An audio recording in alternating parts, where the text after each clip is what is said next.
Captain America, the First Avenger. This was a phase 1 movie that, even more so than the Incredible Hulk, always kind of got overlooked and was just like, yeah, this is just another stepping stone towards the first Avengers movie. I don't know if this is just hindsight talking, considering how great Captain America's arc was for the rest of the MCU, but I freaking loved this movie upon rewatch. I think because the Russo brothers did a good job of handling Cap afterwards, just his characterization, this movie kind of gets lost in the shuffle and forgotten. But like, Joe Johnston does like a really supremely good job of introducing Captain America into the MCU. First of all the props in the world to Chris Evans, who took arguably the corniest idea for a superhero ever and made him as grounded and relatable as he is. And just the movie itself works really well. It's kind of like this almost faux Spielberg-esque action-adventure movie, to the point where there are literally even like direct riffs and nods to Raiders of the Lost Ark. Like Markus and Stephen McFeeley, who wrote every Captain America movie and the last 2 Avengers movies after this, as well as, unfortunately, Thor the Dark World, said that their whole thing is they made so many odes and riffs to Raiders and Spielberg, specifically with this movie. But not just that, this is, again,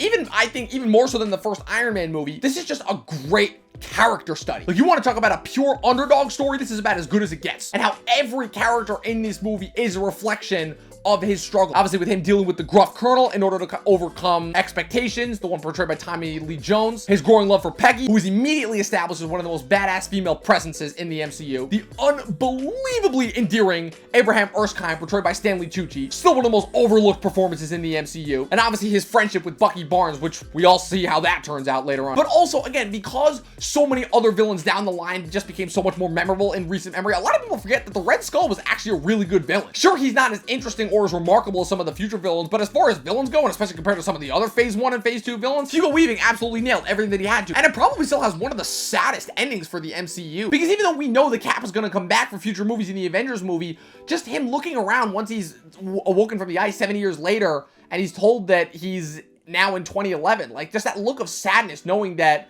even though he's still alive, his old life is completely gone. Like, it's really kind of tragic when you think about it. I stand by my statement that Captain America, even though Tony Stark is the most interesting character in the MCU, Captain America has the best arc throughout the entire MCU. And if anything, how his arc is ended in Endgame just makes this movie that much better. I'm telling you, I know everybody overlooks this movie as just being like another quick origin movie on the way to the Avengers movie, but I'm telling you, if you get a chance, go back and rewatch this movie. There was a ton more to enjoy than the first time you saw it. I give this 4.5 out of 5 stars.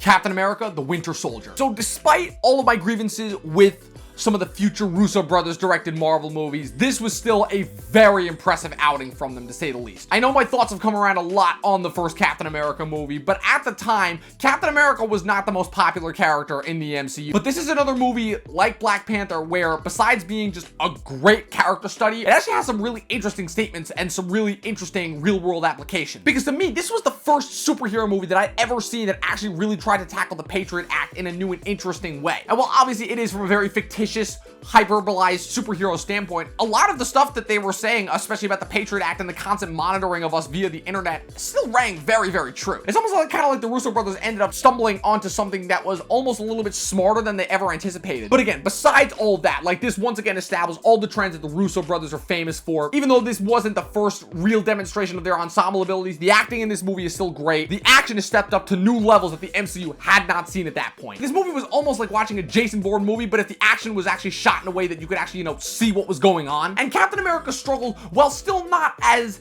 intensely memorable as I remember it being, it is still a really interesting struggle. Like, they take the idea of adapting to the modern day and actually give like a really interesting spin on it, where the whole idea is that rather than him struggling to adapt to things that he doesn't understand in the modern day, it's more so almost kind of like the idea of like the world is trying to get him to conform and he's refusing to do that. I think this movie does a much better job of handling that than Civil War did. And even though the reveal of Hydra, to me, doesn't hold up as well because it takes what was setting up to be a morally gray movie and makes it very black and white. To me, just as far as action movies go, this to me was actually a really good throwback and homage to a lot of those 70, government conspiracy theory movies. Your 3 Days of the Condor, your All the President's Men, all those types of movies. And Robert Redford, again, while his character to me is not that memorable. I still think he does a phenomenal job acting wise, and how they utilize all the supporting characters in this movie is still really well done. Like how they use the like this movie to me is still the best use of the Falcon in the entire MCU. Him kind of giving Steve like this new sort of grounding as like kind of this modern day version of a veteran and dealing with that's like. And also I love Steve's connection with Black Widow in this movie. It's so funny how Black Widow has such good chemistry with every single superhero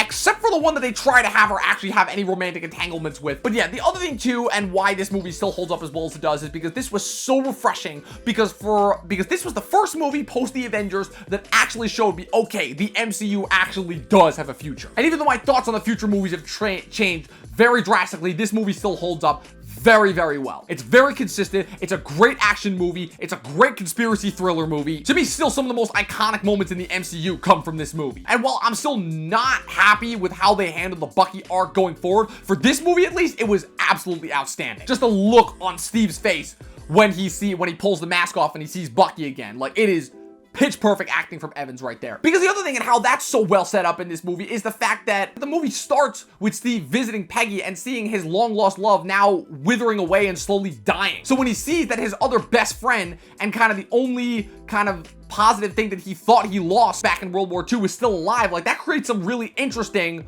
moral questions for him. So yeah, this was a really good movie. Even though I've grown to have more problems with the Russo brothers movies as time's gone on, this one is still held up very well. I give it 4.5 stars. Alright guys, that was my latest ranking of my MCU rankings list. Let me know your thoughts in the comments below. Be sure to click the like button and the subscribe button. Follow Talkin TV on all our other links. We're on Facebook and Instagram. The links are in the description below, and be sure to keep coming back for more quality content such as this. Have fun, stay safe, and as always, watch more fucking movies.